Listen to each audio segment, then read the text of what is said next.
Welcome back to the Platform Skate Podcast. Today we have Steve Edwards. Steve Edwards, or Lalo, as he's known in Costa Rica. And I got to know Lalo, what would that be now? 9 years ago or so? Yeah, nine years ago when I spent time in Costa Rica, and our paths crossed and got opportunity to come and be part of some of the stuff you were doing in La Carpio. And some of the stuff I was doing with Tony Del Rio at that time. We got to partner on a few different things, which was awesome. And I'm really happy that we can have you on and hear what's going on in Costa Rica these days. Right on, man. Glad to be here. Thanks for having me. Okay, to start, let's just start with where your skateboard journey started. Where it started, I grew up in Houston, Texas, and I guess I have to say greetings from Costa Rica. Let's get that out of the way first. San Antonio de Escazú, at the headquarters of Skate Costa Rica, I suppose. I grew up in Houston, Texas, and it was, the maybe mid to late 70s, early 80s. My first skateboard was I think it was called, I got it from Target. It was a Grand Tech Coyote 2, with the distinctive, today it's the shape, what they call a penny board. Oh, yeah. We didn't call it a penny board back then. Back then we called it a skateboard. So that was my first deck, and that was how I got started, and I would have spent hours and hours on it. And then, the sport started to progress. The decks changed a little bit. Then you get more like the kind of like the hammerhead design, that kind of thing. And then when skateboarding really started to take off, you had the kind with the kind of the form factor we have now. It hasn't changed a lot over the years, but I probably most of my childhood on a skateboard, more so than any other sport. And then after that, just something I always do on the side. Even through college, I lived in the fraternity house. You can imagine some of the hijinks and stunts I did on a skateboard back in those days. And also it came in handy for moving heavy stuff too.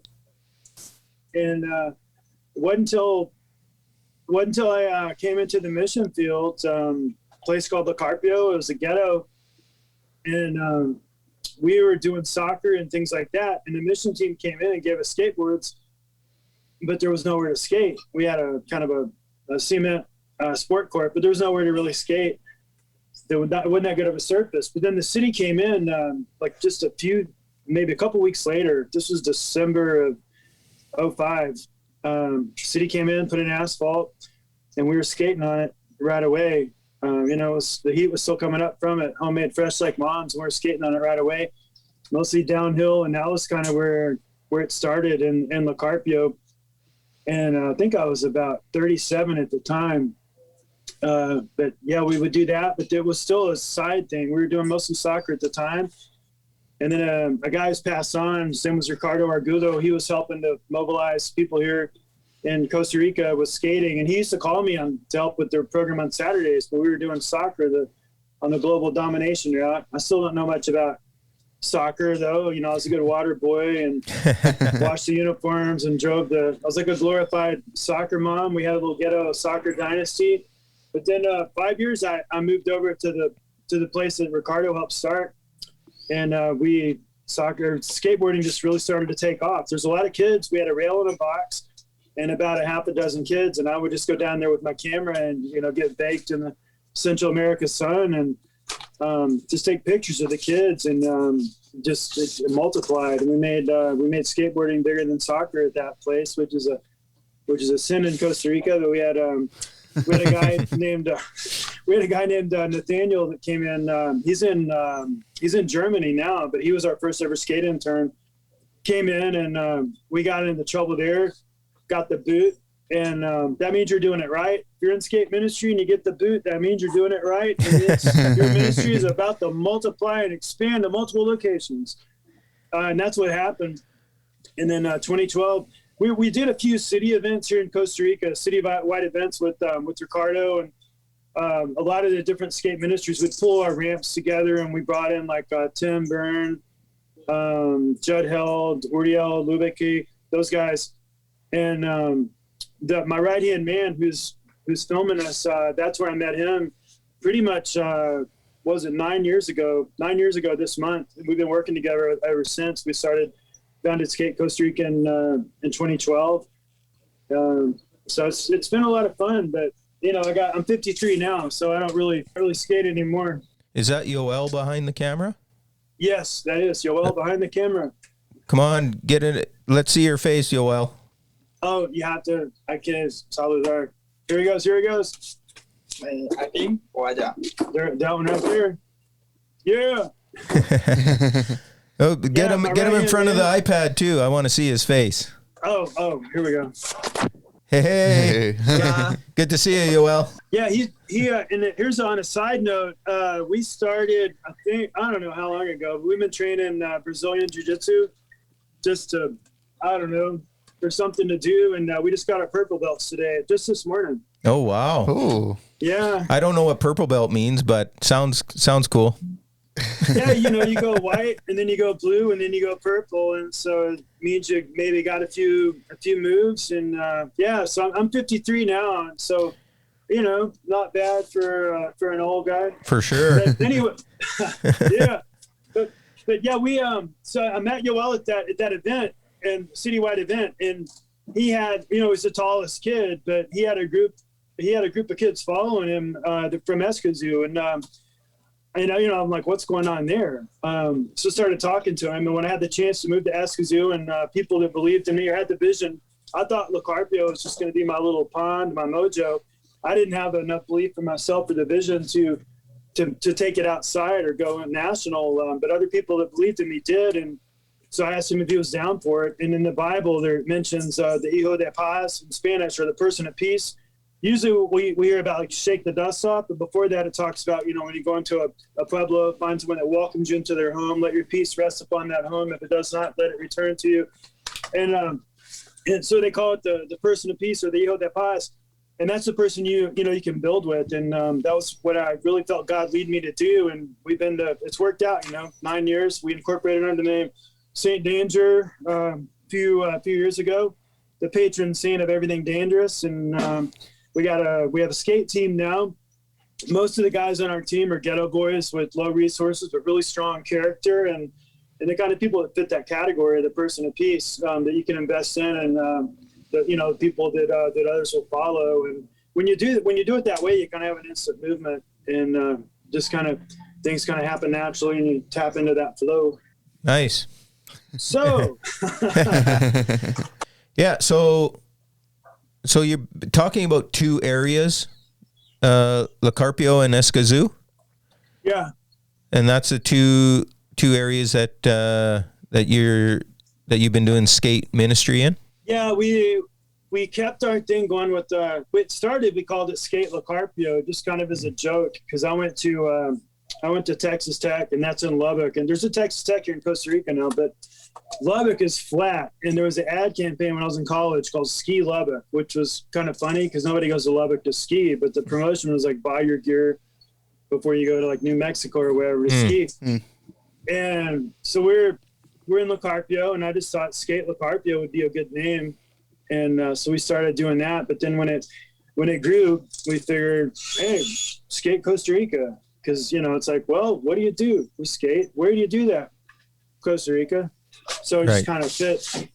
And so we started a thing in Escazú. We started a skate church all about the same time, really. So in La Carpio, and it's been, obviously everything's kind of been shut down with the pandemic.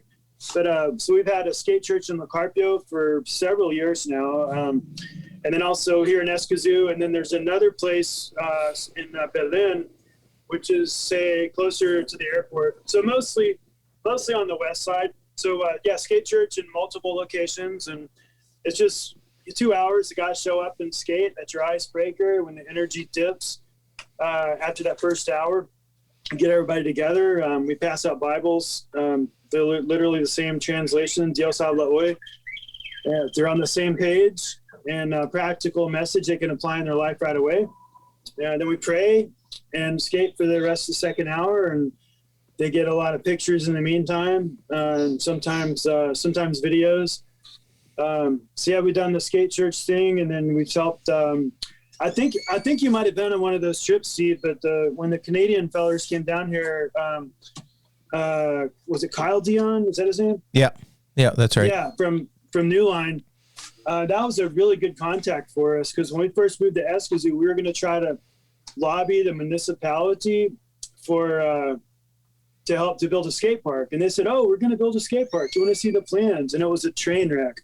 Mm-hmm. And luckily, it was so bad that it wasn't that much of a sell for us to sell them. And then I had a good friend that goes to my church that has a swimming pool company, and he helped design the half bowl. And so we averted disaster and got a thing built there. And then we've helped with some other similar situations, and then also done high school demos and local municipalities and those kind of things.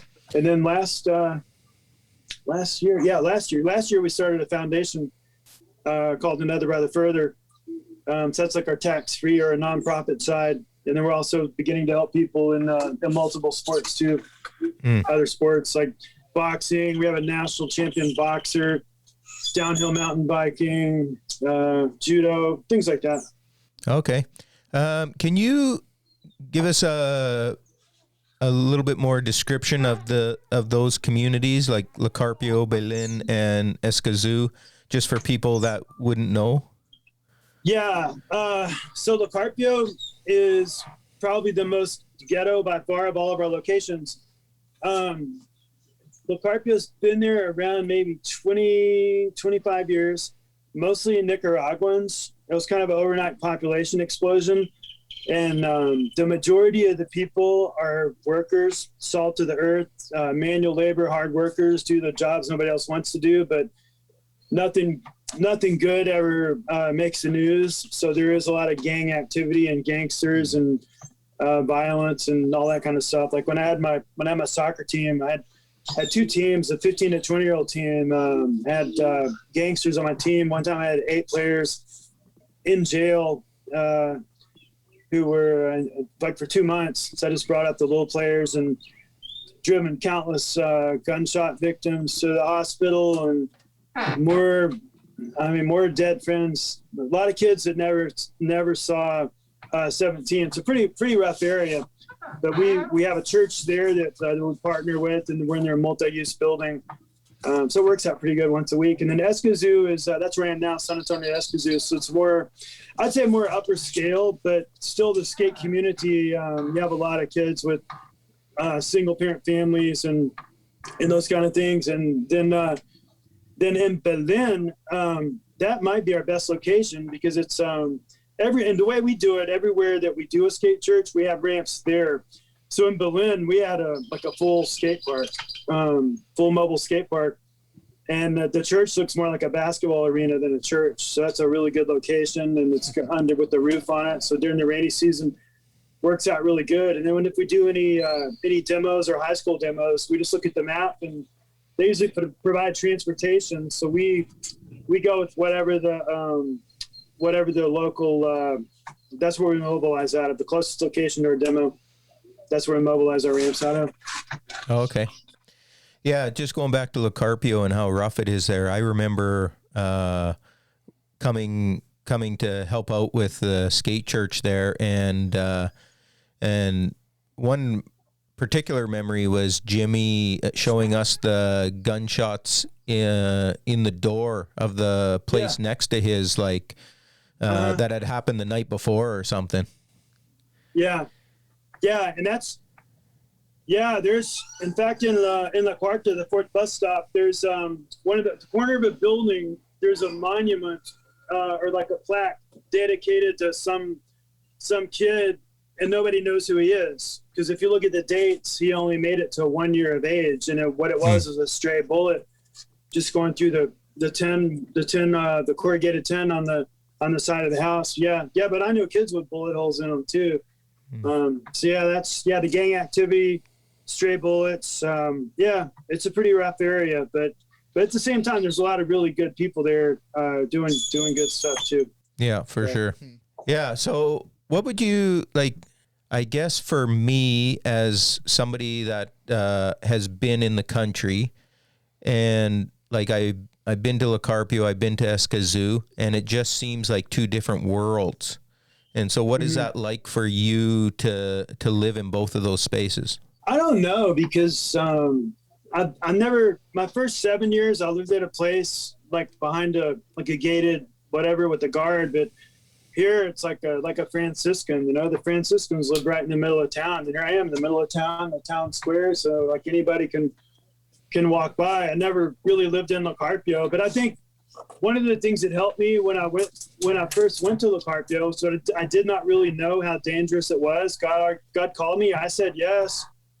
And one of the first things we did was soccer. And so the people just embraced me. And so I was like their missionary, and they were my gangsters. And we were right in the middle of a gang. If we'd been on the fringe where a lot of the friction happens, it might have been a different story. But then we did soccer. And so through that, we played a lot of other teams in La Carpio. So just kind of got to where I knew everybody. So I think I'm one of those few people that can just walk anywhere through La Carpio, pass through different gang territories, just like I have a free pass. They know I'm there for people to have a better life.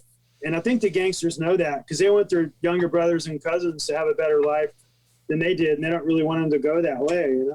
And then talk about what the scene is like in those two places. Like I'm just thinking of going to La Carpio, and you got 4 dudes that have to share one board, and they take turns and stuff. Like, talk about what it's like for them as skaters to come from that place and be part of the skate community. Yeah, we have some First Baptist came down, and they gave us a lot of boards, Golden Dragons, the Powell Golden Dragon Complete, and that's been, oh gosh, maybe 8 years now or something like that. We've had those a long time. And so especially bring them to Carpio, and then we share those, and just think about all the joy that's brought the kids over the years, all the different kids on those boards. So that's a nice thing to do. But I think, I don't know, a lot of kids, if it's really something you're into, you'll find a way to get your board. It just kind of materializes. And I can't tell you how many times, like the guys on my team, we have our own decks now. I'll show you. This is this was our first ever deck here, Galatians 6:9 in Spanish right there. That's bamboo.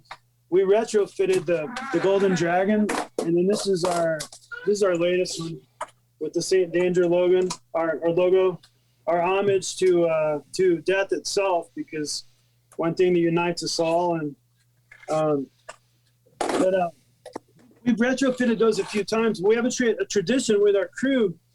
If our kids win a contest and they win a deck, they already have a deck, so they give it to somebody that needs one.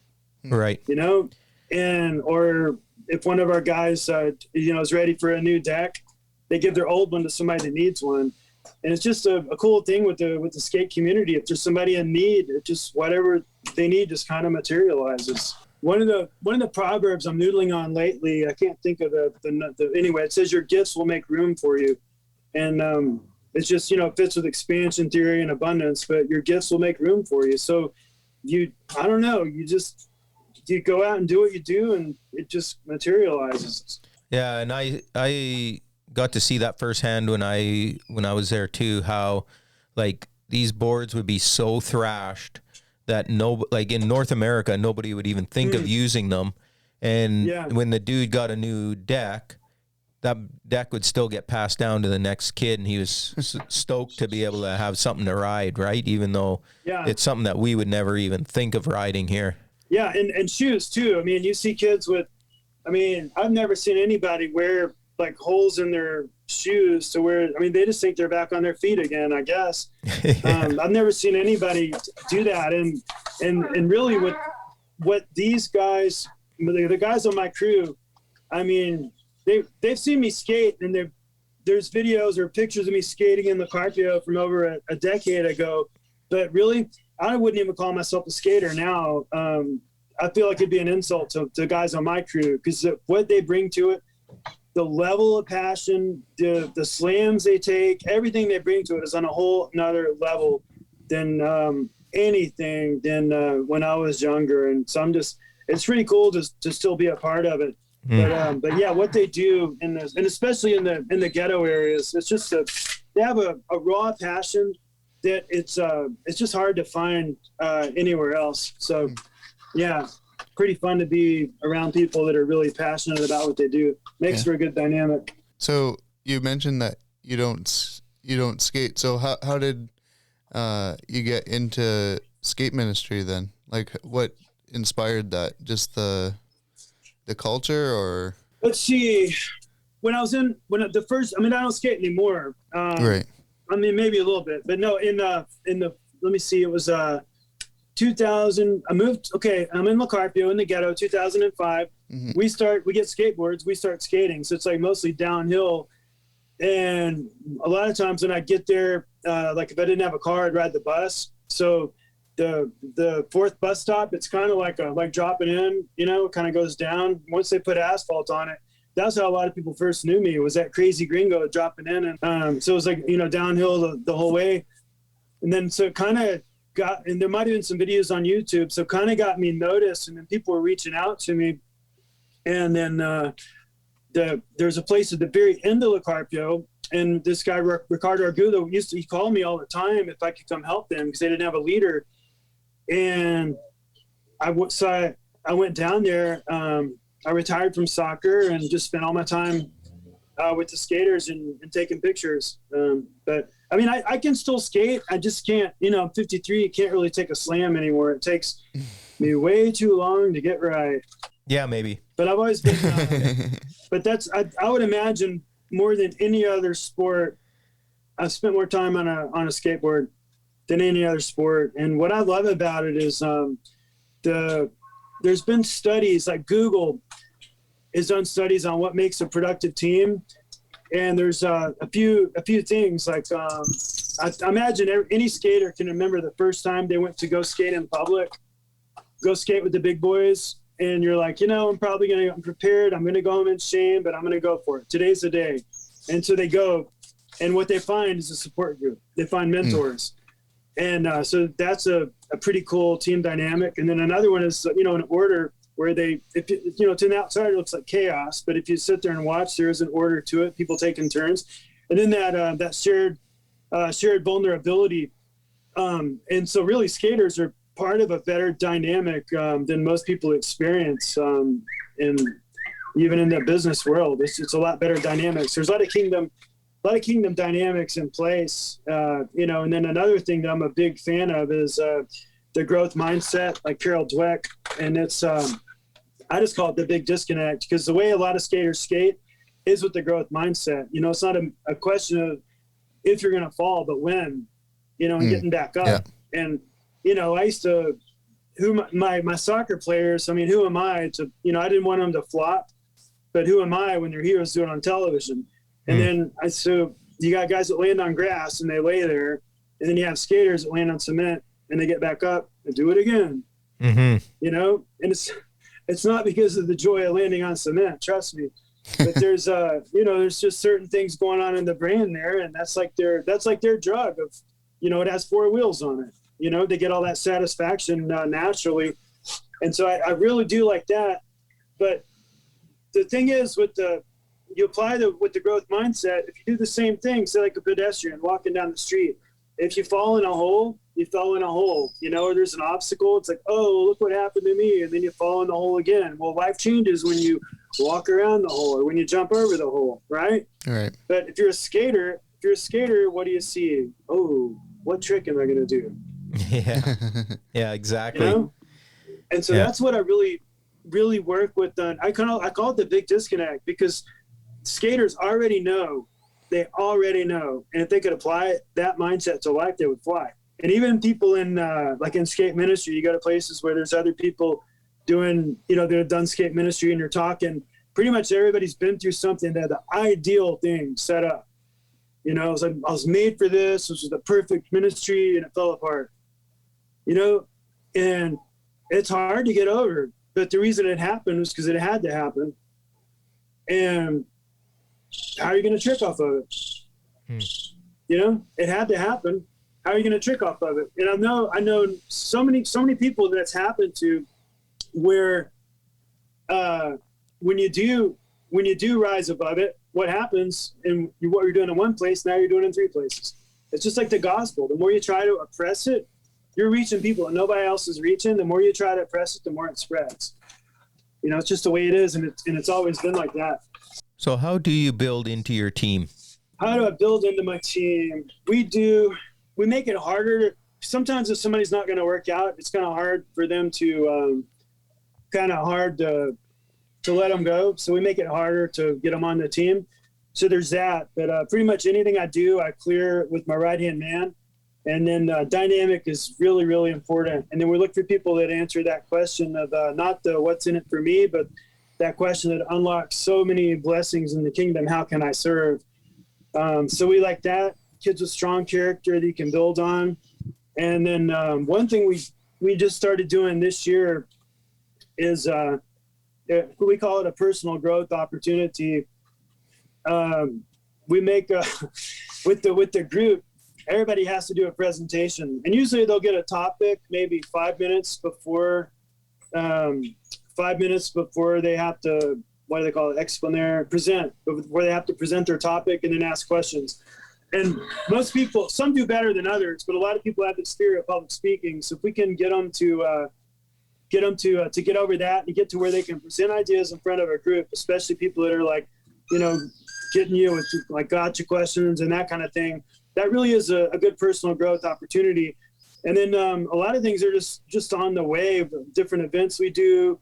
Because before, if I had a small car, so I didn't have room for everybody. So if you had a bad trip, you're not going to make the next trip. But now I got a van. I got plenty of room for everybody. But basically, if we're going to do something like this weekend, we're going to watch a house near the beach for a friend. So we're going to sacrifice a beach weekend. And so we're taking about half of our crew. But if you don't contribute, then you're not going on the next trip. And then you just kind of find people, discover their gifts, see what they're good at, develop what they need to work on, that kind of thing. But it's like we're always doing the dynamic. And I think in a way it comes from people that skate, maybe also doing jiu-jitsu. But it's like we're always just like kicking the tires on it. Somebody has an idea, we're kicking the tires on, you know? We kill ideas all the time, but eventually you just get to where you have that shared vulnerability, no shame. And if it's a good idea, it's good. And if it's not, it's not. But it's really, really a fun thing to do. So I don't know. I guess the quick answer would be play rough. Nice. Yeah, I like that answer. Yeah. Builds character, right? Yeah. But we did, with the pandemic going on, and Costa Rica is a really nice country. There's a lot of like luxury tourist places that were ghost town. So we just had a couple of contacts, and in January we had a spiritual retreat with our crew, and we had a place to stay for free. And all we did in return was just do like a video shoot for them to use for their brochure. Because, most people that do skating, you kind of become a video production team anyways. You're filming and taking pictures. So we just kind of pivoted that skill set. But our theme that we presented, it's still our theme for the year. We call it Power Broker. And it's that voice inside your head, and so the question is, when you're skating, say you're at a skate event, what if that voice inside your head was on the loudspeaker? Or what if the image in your mind was on the Jumbotron? Would you be ashamed of it? Or would people say, no wonder this guy always wins. Listen to that inner voice he has. If I had that, I'd win all the time too. And the takeaway is that it's completely hackable. Mm-hmm. And I think even like Brene Brown calls it the story I'm telling myself, like that inner narrative.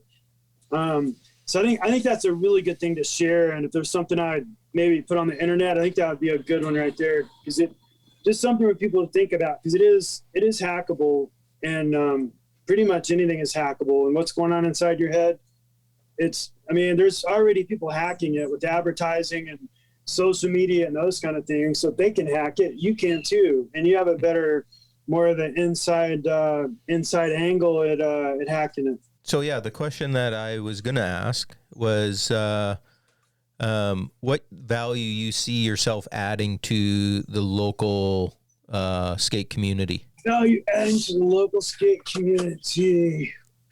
I don't know. I don't know if I'd say like one thing, but I think the guys on our team are ghetto boys with low resources. So it's really just a huge blessing and a privilege to be able to give those guys the support they need. Most of them are single parent families. And a lot of kids at that age tend to quit their sport and start working so they can help their families. And even when we were at our last spiritual retreat, we were talking about, I was telling them something my mom used to tell me. She passed in 2017, and it's become more true every year. She used to tell me that more people are looking to me for an example, or, you know, looking up to me than I will ever know. And I didn't believe it at the time, but it became more true every year. And leadership is influence. And the guys on my team are people of influence. And so by pouring into them, there's someone that the up-and-comers can look at. And the newest guy on my team said that when he started skating, he wanted to be like Randy, who's been on my team for, I don't know, how many years now? 2 or 3? 3 years now. Been on my team for 3 years. There was a time when he was a new guy. And now we got this new sensation we added in November, and that was his hero. That was who he wanted to be like. And so it's just guys aren't going to be on our skate team forever, but leadership is influence. And so to be able to pour into those people, and they can be people that others can look up to, and have that influence. And when the guy, my new skater's name is Kobe Bryant, the Hall of Famer.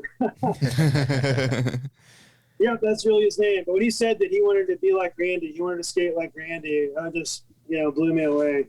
Pretty cool, huh? Yeah, that's awesome. But I would say really with the name of our foundation, Another Brother Further, I mean, that's pretty much been our DNA since the whole time I've been here. That's always been our DNA. There's been different sports and different things, but that's pretty much it. So there's just like that kind of encouragement. And, like when in soccer, somebody scores their first goal, or you go to a skate event and a kid lands a trick and they turn around and look, and you're the one that they're looking at to see if you saw it. Right. Mm-hmm. That's about as good as it gets. And usually when they land it, I do my, yeah. It's amazing what just being a cheerleader can do in a kid's life, right? Yeah, and I mean, God gave me the gift of encouragement, and I'd love to do that. It's because it's not a big thing. Sometimes you'll have parents come to skate events, and that's huge. But a lot of times, they're not there. So being able to do that. But it's not just me. I mean, one of the cool things with the skating, any session anywhere, somebody lands a big trick, everybody applauds. Everybody. Yeah. And that's just part of this dynamic that we're just blessed to be a part of. Yeah, I think the other way that I've seen you cheer the kids on a lot is just having the camera out, right? Like just knowing that somebody's taking a picture or a video of them doing their trick or whatever is just it just hypes them so much. Yeah, I love I've probably taken 1 million pictures of doing soccer, from the sidelines. And then if you actually, if you skate yourself, you can take better pictures because you kind of know where to be, where not to get killed, who you can trust, angles and that kind of thing. And so it's really fun. And I've thought about that a few times too, like combining the pictures with gift of encouragement. And the thing is, because what I used to do, what I thought was the picture, it wasn't always the one they liked the best. So I just started taking a bunch and putting them online. And now that's been, like 15 years, maybe I don't know, over, let me see. Yeah, I'd say at least a solid decade of a skate ministry. And just what I love is when those memories pop up and those old pictures, for them to have a pro style picture, or, like when you're a kid, you'd go to camp and you have like this amazing camp experience. And then you get home and you wait for a week for the film to develop. Yeah. And we'd have these, epic skating things. And then I might get them up the same night or the next day. And just just watch how the, kids might have a new profile or things like that. And now people have their own cameras and their own, and videos and all that. So I don't even know the last time I had my big Nikon out. Really, a lot of people are just doing more iPhone and different cameras. But yeah, I agree. It was so fun to do at the time. And just so glad that is there for the kids to have, memories. That was really fun. Amen. Yeah. And talk a little bit about the, you had mentioned Skate Costa Rica and Saint Danger. Can you explain a little bit more what those are about? Like, are you selling boards, or are you like, what is the purpose of those? Yeah. So we first started out, I guess, just like anybody else, right? You get a Facebook page and a logo, and then all of a sudden you're a thing, right? maybe the .com. So that was what we did. I noticed skatecostarica.com was available, and I thought that'd be more available to, more marketable to people stateside. And then plus it was a good concept of who we are and what we do kind of baked into the name. And then, we wanted to become more official and become incorporated. So they're starting a federation at about the same time. So the attorneys asked us if there was a different name that we wanted to use. And so I'd had, I was watching a sports game at an establishment like years ago here in the CR. And there were, it looked like somebody was like had a bottle. It was like Pellegrino or Pedregrino, that mineral water. Yeah. And I misread it. And I thought it said Santo Peligro, Saint Danger. I was like, wow, that's a cool name. So I went home to see if the .com was available, because it just kind of, that sounded cool. So I got it. And then, so the attorneys asked us wanted to do a different name. And one of my guys was like, Saint Danger. So we incorporated under the name Saint Danger. So that's our, it would be like an LLC. Oh, okay. So that's our business side. Yeah, we do. So we import the bamboo skateboards with our logo on it. And it's mainly so our team will have decks. Because when I first, and I know I'm talking to Canadians, and so I don't want to say anything bad about Canada or maple or 7-ply Canadian maple. Okay, I love it, but for me, like, these guys were going through like a board every month, and I just didn't have that kind of cash. So I was looking for an affordable alternative. So I found these bamboo skateboards, but I wasn't sure if my guys would, be open to the paradigm. So I just told them, I said, hey, I got this new product that I want you to test for me. So they were cool about testing a product, and they liked it. So, it was lighter, had more pop, and lasted about twice as long. And the price is about half. So we do a batch of those with our logo. I think now we're on our fourth different design, which is pretty cool. Because I remember at the time, my right-hand man, Yoel, he said that he never thought he would ever be involved in the design going onto a skateboard. And now he's the guy making the design. But mainly it's for our kids to have boards. And then we sell them here in Costa Rica, like other people want to get them also. And then we have a t-shirt factory in the ghetto in the Carpio, Malaco. One of the kids I've known since he was a pup. He's on our board also, along with Yoel. So they're on the board with for St. Danger, and then also for our foundation, another brother further. And then so the foundation, that's like a nonprofit, so we can tap into some of those corporate big bucks, hopefully. But that's still a work in progress, because we just started, and to this point, I've already told you more than I know. So basically, with the decks, from what I understand, what you're saying is you're basically bringing them in to supply your crew, and then sell a few on the side, kind of thing. Mm-hmm. Yeah. We usually do about 50 at a time. Not much. Maybe I think once we did 100 at a time, and it lasts us a while. Yeah, and so with the bamboo, where did these decks come out of? It's a company in California, and I think it's Bamboo Skateboards, bambooskateboards.com. Oh, okay. Bambooskateboards.com. Pay me. Yeah, that's a sponsorship for this episode, or what? Yeah, they've been great, really, and because we're still getting better at doing our graphics and all that. So yeah, great experience with them. And just the hardest part is the international, importing. It's just the paying customs and taxes and shipping, all that really eats into our margin. But what I see in the future probably is going to happen to save on the money importing is you just buy a 3D printer and you pay for the design and then you just print it. But I don't know if the material is there yet, because I know you need a little bit of flex. But I imagine that's what we'll see in the future, because just so many things are being 3D printed now. We'll see. I don't know, man. I'm not sure I'm ready to accept that you could 3D print a skate deck. I know, because you're like, no, sell them, fly Canadian maple. That's right. What are some of your biggest challenges working over there? I know you just mentioned that even importing decks can be a challenge, but overall, what are the challenges? Yeah, that's kind of hard. But you want to learn and grow. You gotta overcome those things.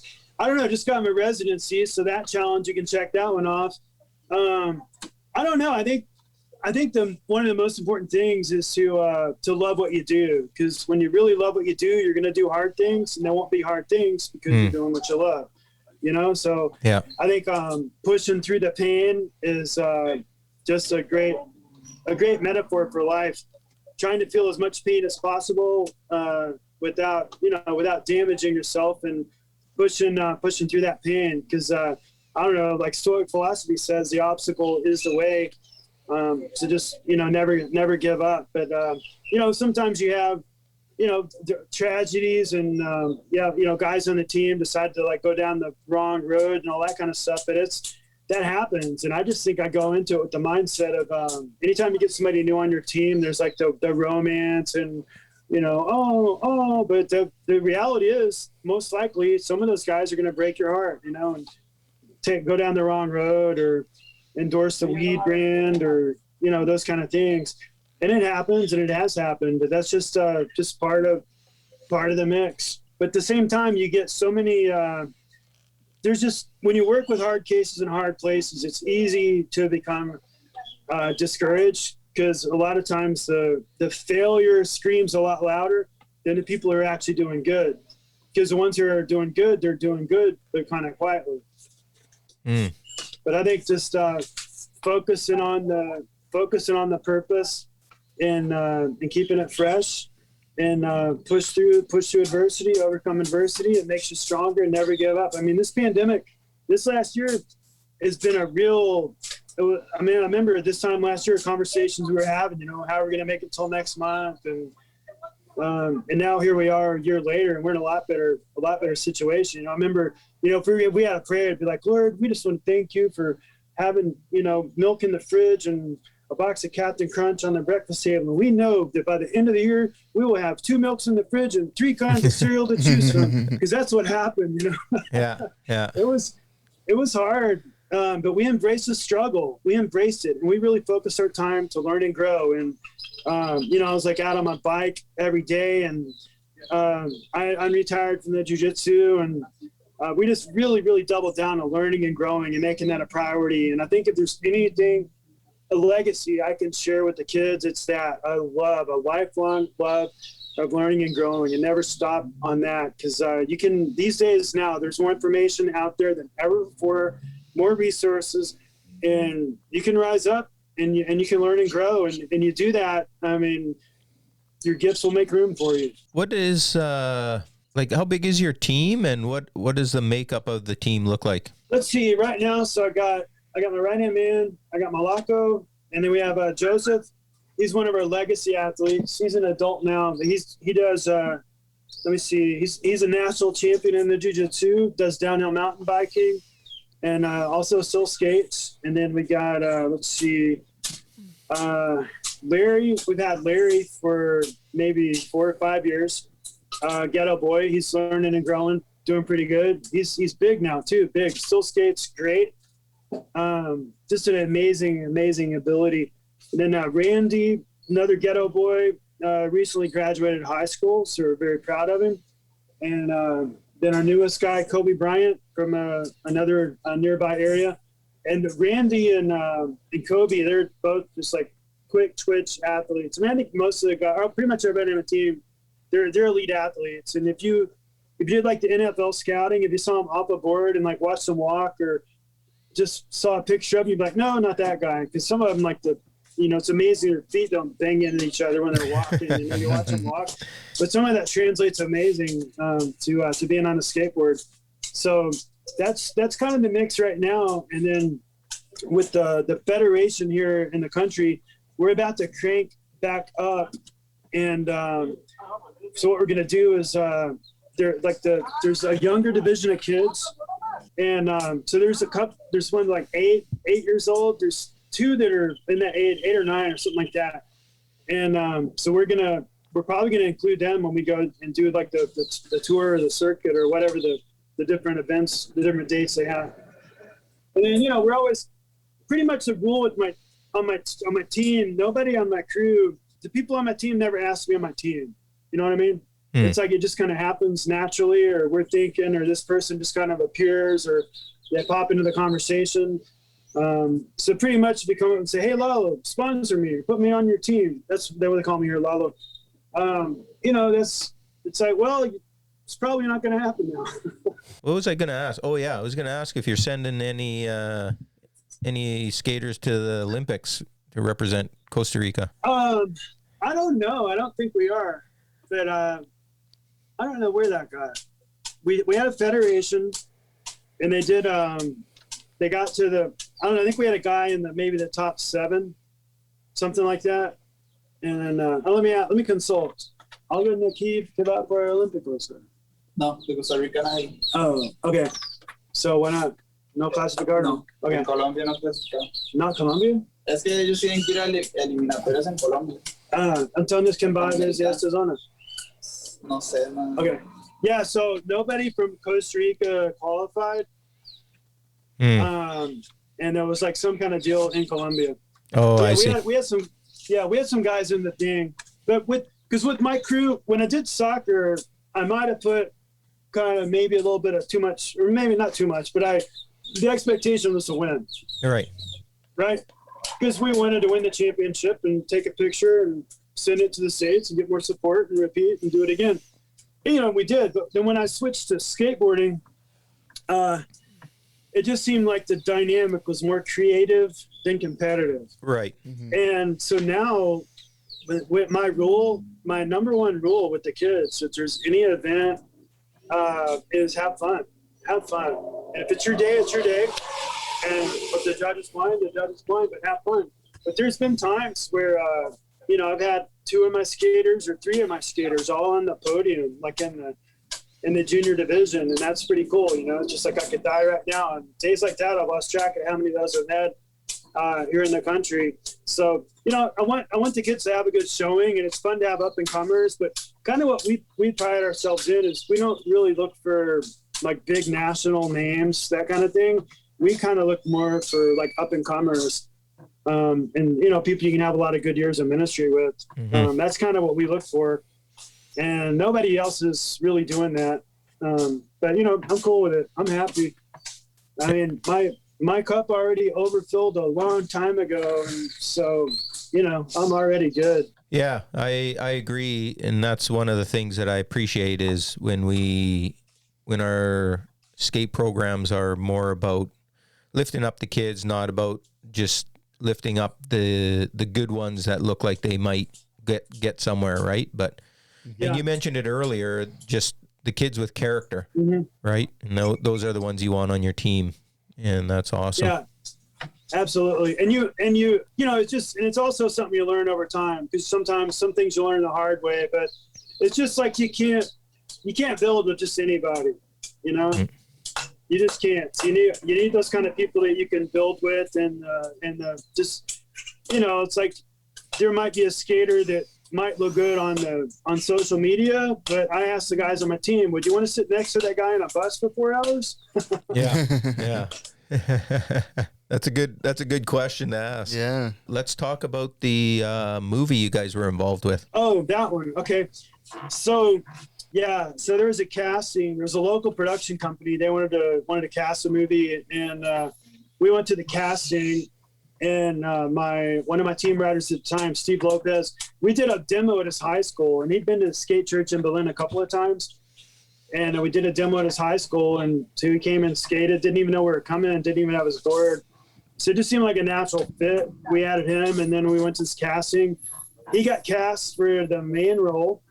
And then my right-hand man actually wound up working on some of the production, the photography, and the filming, because he's kind of like a film guy now. He just started with, I showed him early on, like how to film, put it on iMovie, maybe put music to it. That just the basics. And if you need to go deeper, go to YouTube, Google it. And now he's like on a whole nother level. So he wound up on it. And then a couple of my guys were in the movie as extras. And then I had like a small bit role. And I figured it'd be like my Matthew McConaughey moment where I'd have like a really funny line in the movie. And then all these people in Costa Rica could be calling me like, hey, we want you to be in our movie. And then I'd be in all these national movies. But my phone still ain't ringing. And so this movie was like it was called Skate My Life, and it was like the kind of like Karate Kid, skateboarding, and had maybe a little too much drama in it and maybe not enough skateboarding. But anyway, yeah, it came out in theaters. We went head to head with the Joker. And so I think it was one and done. 1 week in the movie theater, and then I think straight to the trash can. And the only people that saw it were friends, people and family that were in it. And that was it. So check. Yeah, I've because you guys were involved with it, I've wanted to see it, and I don't know where to find it. Yeah, I don't know if you can find it anywhere. I mean, I'll put something on the social media if I've ever seen anything, but I just kind of think it went straight to the garbage. But I think that, the normal reaction, if somebody comes up to you and says, hey, you want to be in my movie? You're going to be like, oh, okay. What do I need to do?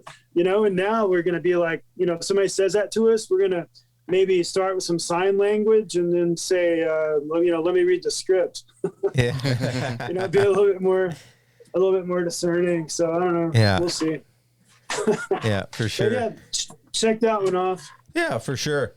And then also, the last time when I had opportunity to visit you, you were talking about having a sponsor for your team. Oh yeah. That was pretty cool, actually. Yeah, we went to a church that's been a good partner with us, good friend with us, Spanish speaking church, and it was their missions focus. So we went there, and then I guess the next day, or some guy gave my card to, called me and wanted to meet with us, and so it was a local company in Costa Rica, but the parent company was in Colombia. But like the Candy Nerds or like the Pop Rocks or that kind of thing. Mm-hmm. Yeah. It was the Central American equivalent of that, called Oca Loca. So yeah, we were getting like a nice chunk of cash every month and free product just for pretty much pimping sugar to kids.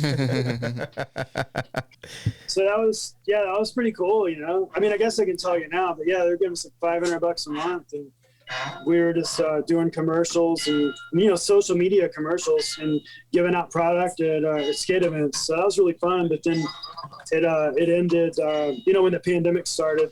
Oh yeah, that kind of ended. Yeah. So just to put that out there, we're open to sponsorships.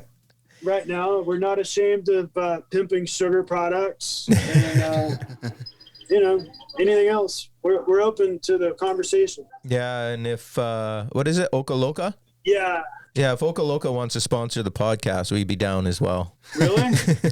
Well, I have some product in the office. I guess we could show it on camera. Maybe, I don't know. Anything else that you wanted to talk about? Just thanks for having me, and I appreciate what you do, and thanks for your time. And it really is a blessing to be able to do what we do, and to pour into kids' lives, and the fact that, because like eternity starts now, and to be able to pour into kids' lives now, where they'll just be equipped for things that come on, later down the line. Like could comes up in their life 2 years from now and they know exactly what to do, or a verse of scripture just like pops into their mind from before, and they're prepared to be able to be that person, or just a small part of it. With like-minded individuals, it really is a blessing. And to know that other people are doing it in other parts of the world, it's just a great blessing. Cool. Thanks Awesome. for coming on. Yeah, thanks for having me.